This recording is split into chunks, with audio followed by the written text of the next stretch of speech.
เคสบายดีเนาะมื้อนี้เรากลับมาสอนภาษาเกาหลีให้บรรดานักเรียนนักศึกษาที่กำลังศึกษาภาษาเกาหลีเนาะคือตัวนี้เราจะเอาคำศัพท์มาสอนแบบว่าเราจะอ่านคำศัพท์วิธีอ่านคำศัพท์อ่านแนวใดเนาะและเปลแนวใดเนาะโอเคต่อจากนี้คือเราจะค่อยๆอ่านแต่ละตัวคือตัวนี้คือดานเนา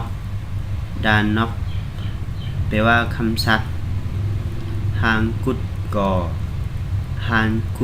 อแปลว่าภาษาเกาหลีโอเคคำศัพท์ที่หนึ่งเนาะเจแปลว่าโดยใช้สำหรับผู้ชายตัวนี้แสดงว่าผู้หญิงใช้กับผู้ชายเนาะผู้หญิงกับผู้ชายรวมกันให้ผู้หญิงว่าเจ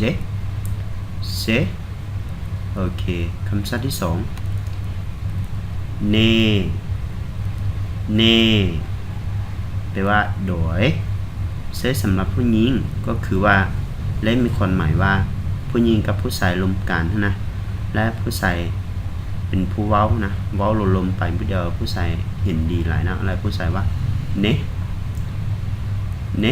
ใช้ตัวนี้นะโอเคตัวที่สามว่าโอเคว่าตัวนี้แปลว่าว้าวนะคือภาษาลาวเขาว่าว้าวดีหลายภาษาเกาหลีว่าโอเคคำศัพท์ที่สี่เว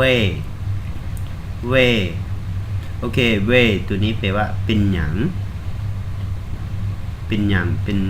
ไซกับประโยคคำถามเนาะเป็นหยังเจ้ามาซ่าก็ใช้ตัวเวเนาะโอเคคำศัพท์ที่ห้าวายคำศัพท์ที่ห้าแปลว่าหมาเตวายตัวนี้เขาเจ้าเนี่ยจะอโยเลยเด้อโอตาหรือว่าวายตัวนี้เขาเจ้าเนี่ยแล้วเนาะแปลว่าหมาโอเคคำศัพท์ตัวที่หกva แปลว่าถึงแปลว่าอยู่ถึงเนาะva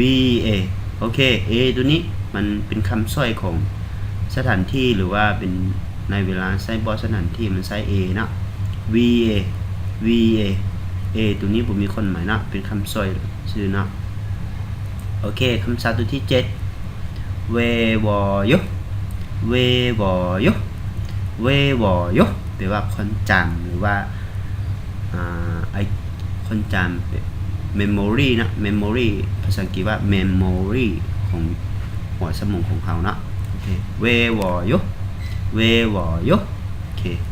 โอเคต่อจากนี้เราก็มาทอนคืนอีกเท่านึงนะคือคำศัพท์ตัวที่1เจ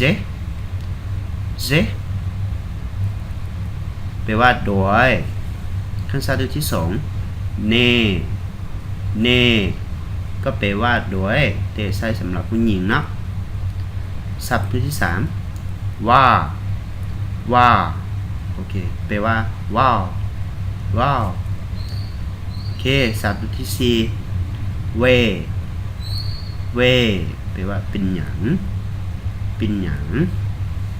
เววายแปลว่าหมาโอตาแปลว่าหมาคือกันเนาะแต่ตัวนี้เขาเจ้าเนียนโอเคศัพท์ที่6วีแปลว่าถึงอยู่ถึงเนาะวีเอโอเคศัพท์ที่7เววอย